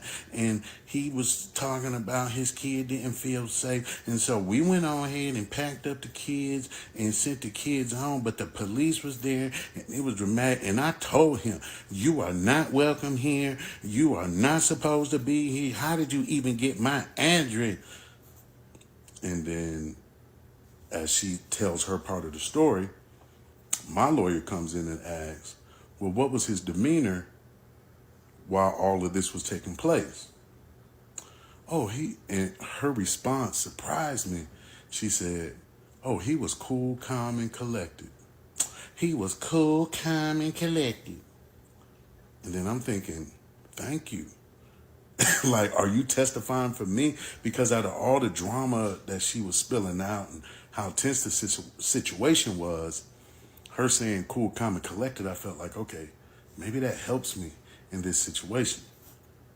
And so they wrap up their testimony. They're done. That's pretty much their testimony. Just a bunch of friends talking about how amazing of a person she is, the little heated situation, with the friend where I had to pick up my children. I was a little nervous about that, but I'm feeling like that has to sound good to the judge that in the midst of this heated situation, she stated that I was cool, calm, and collected. So now, what happens next? It's time for me to testify. I feel like I've built up a pretty good case. I feel like I've put my plan together. I only have 2 witnesses. She had about 6 friends come up and talk about how amazing of a person she was. Only had 2 witnesses. So now it's my turn to present my case. I feel like I've built up a pretty good case. And I'm thinking from my ex, she's had a bunch of friends from out of state talk about how much of an amazing person they thought she was. And then her friend, where we had the situation where I had to pick up my children, which could have been the most damaging towards me, she said I was cool, calm, and collected. So I'm thinking, like, it's not anything really that bad, that damaging that they've been able to present to me. So I'm feeling a little more confident, but I'm still nervous at this point. So it's downtime for me to bring up my first witness, and they call up my friend, the one that I told y'all we were trying to chase, my ex, trying to figure out where she lived. So that was my friend that I called up to the stand. And so my lawyer begins to ask the questions. Hey, how do you know the individuals here that are divorcing today? Well, he mentioned they're mutual friends of mine. I was their next door neighbor for X number of years, and so I've seen them operate. They were a wonderful couple, and it's surprising that now to see them actually going through a divorce. Okay, well, who do you typically see that cares for the children and the most custodial parent? Well, definitely Rock over the years has always been the most custodial parent, taking care of the children, making sure they have everything that they need. He's always taken them to school, and he's definitely been the most custodial parent throughout this process. Well, what do you know about the altercation that happened on, the big situation where they wound up splitting? He said, well, I don't know a whole lot about the altercation, but the day after his ex went to the hospital, I actually went and visited her. And when I went and visited her, she told me that, Rock knocked me unconscious, and, he gave her a traumatic brain injury and all these terrible things, how bad he beat her and all these different things that happened. But he said, I was looking at her and thinking to myself, it doesn't look like I'm looking for some marks, some bruises, some black eyes, like I'm looking for some sort of sign that lines up with what she's saying. And what she's saying just not making sense because I don't see any bruises. She said she was choked. I'm looking for, choke marks. I don't see any of that. So it's kind of not adding up. And her demeanor is not what I'm used to seeing because she's very smart. She's a very bright individual, and her demeanor is very different now. So I'm definitely seeing that something is off. And then my friend says something that makes my jaw drop. He goes in and says, and in addition to that, she started to say, I've always wanted you. Don't you want me? Don't you want us to be together? Look, if you want me intimately, you can have me right now. I've always wanted you. I know you've always wanted me. Rock never has to know what happens. It can just be between me and you. And I was like, this was my first time hearing this. And I was like, what? She's offering and trying to give herself intimately to my friend, our friend. And so my jaw drops at this point.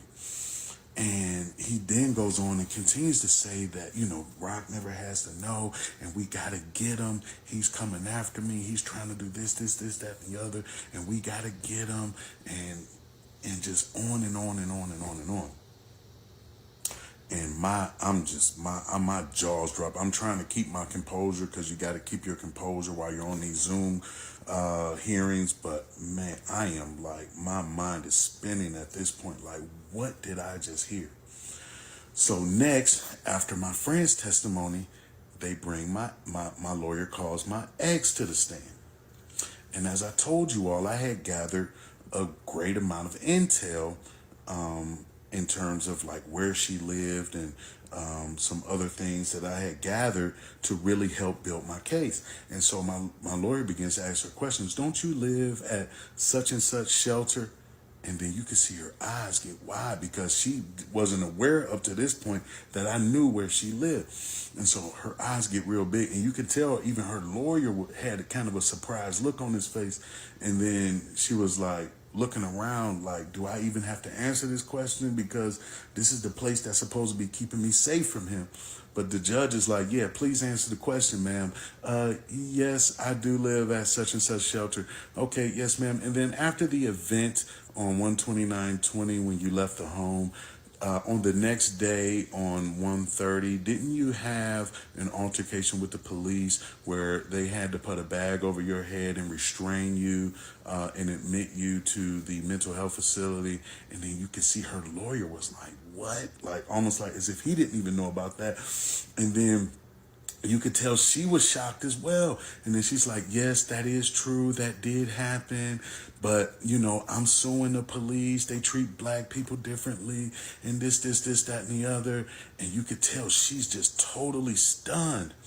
And as I told you all, the way I got that information, and I hadn't told y'all that part yet about her having an altercation with the police the next day, but I had gathered that information through all the texts that I told y'all I was receiving, and she was building up her own timeline of events of what happened, and that was one of the things that I ran across. So I presented that to my lawyer, and my lawyer called her out on it. So then my lawyer's like, well, if there was any sort of traumatic brain injury, don't you think it would have come from that as opposed to a smack from your husband? And you could tell she's totally startled and fumbling over the question. So now she ends her testimony. Now it's time for my next witness to come up. So now we're getting close to the end. My ex has presented all of her testimony. I've had my friend come up to testify, and now it's time for me to bring up my final witness. And I'm still dealing with the fumes. I can barely breathe. The dog is still barking up my leg.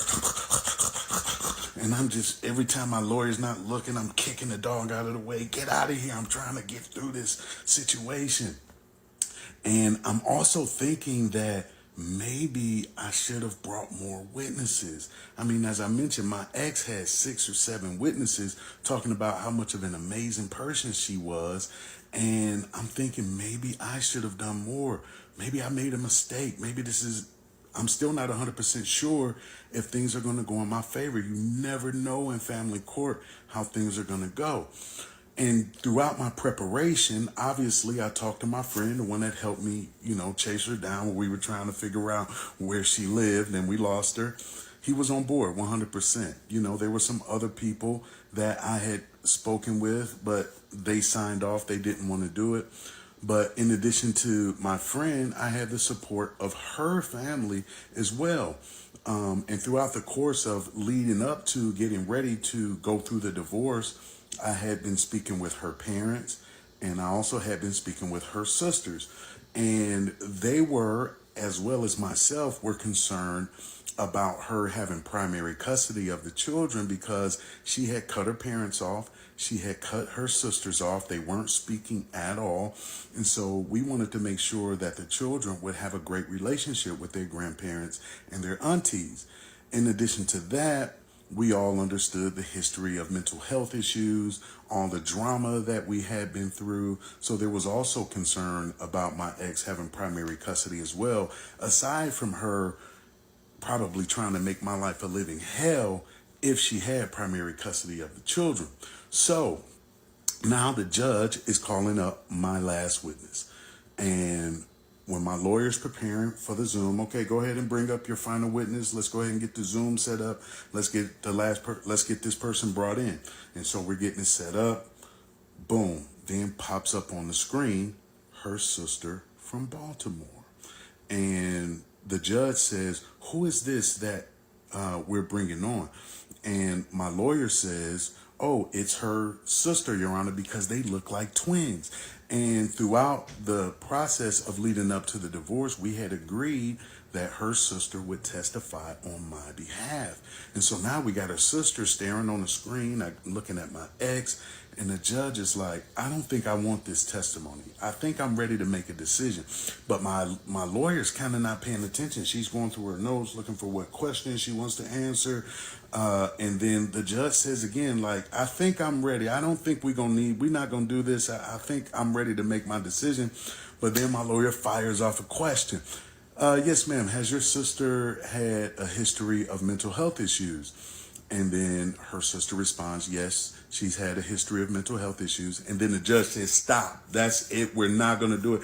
I'm ready to make my decision. We don't need the sister anymore. Let's go ahead and get her off of the Zoom. I'm ready to make my final decision. I don't need any more testimony from her. And we were shocked, like, wow, what just happened? Like, she didn't even get to give a full testimony. Now the judge is saying he's going to make his final decision. And my heart is racing because I'm still not certain what's going to happen.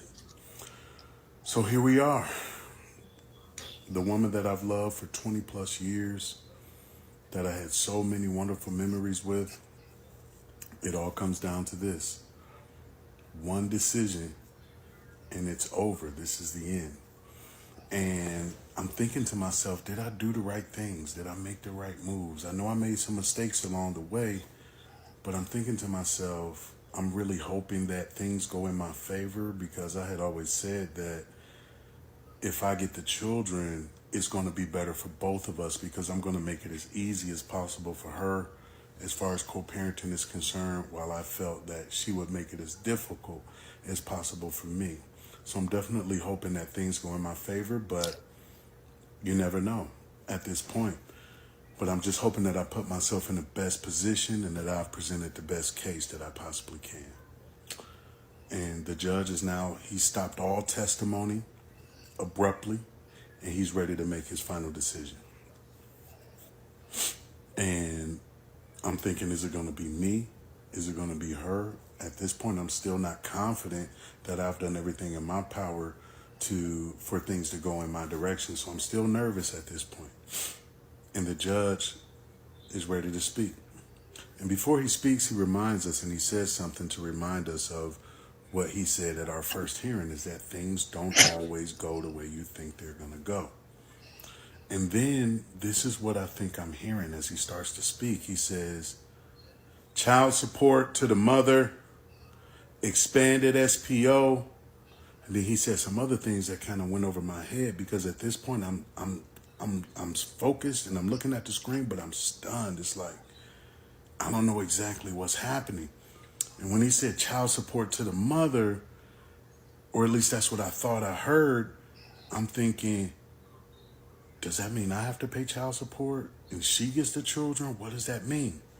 But then after he says all this, he lays his gavel down. Pow! That's his final ruling. And I'm just sitting there staring at the screen. I'm not moving, because I really don't know what happened. And then my lawyer takes a cigarette, smashes it into the ashtray that's piled a mile high, and throws her hands up and says, you won. You got the kids, and she has to pay you child support. And I was thinking, what? I did? And she's going on, and she's hugging me. She's excited. And now realizing that I've won, it's hard for me to get excited, because I immediately think, does anyone really win in these kind of situations? I mean, because my family's been torn apart. The woman that I love for 20 plus years, we're not together anymore. Our marriage. Perry, let's just end it here. Y'all messing with me in the chat. Somebody said good morning. They knew I went and lay down. Yeah. No. But anyway, people, hey, I want to thank everybody for joining Perry Late Night. And I'm sorry it took too long, because I was going to break it up in two parts. But hey, I'm not going to take the hit alone. You guys said keep going. I was going to break it up and take calls after that first segment and then come back with part two. But it was good. It was just very long, and right. it's late. But you picked a good story. I mean, And then maybe So tomorrow let's talk we about it tomorrow. maybe a segment on it. Yeah, Yeah, talk about it tomorrow. tomorrow. But let me know in the comments afterwards if you guys want to keep doing it, and I try to keep them around about that hour mark. Hour, you got to shorten it. Yeah, but we can set in a little bit. But let me know if you guys want to keep doing it. That way we can get into a whole bunch of stuff that's not reality TV storyline type of deal. But I want to thank all you guys for hanging there with me because I know it was a long journey. But until tomorrow, I want to tell everybody good night. Good night, guys. We'll talk about it tomorrow. Bye, everybody. I couldn't help it. I had to go to sleep. Yeah, I'm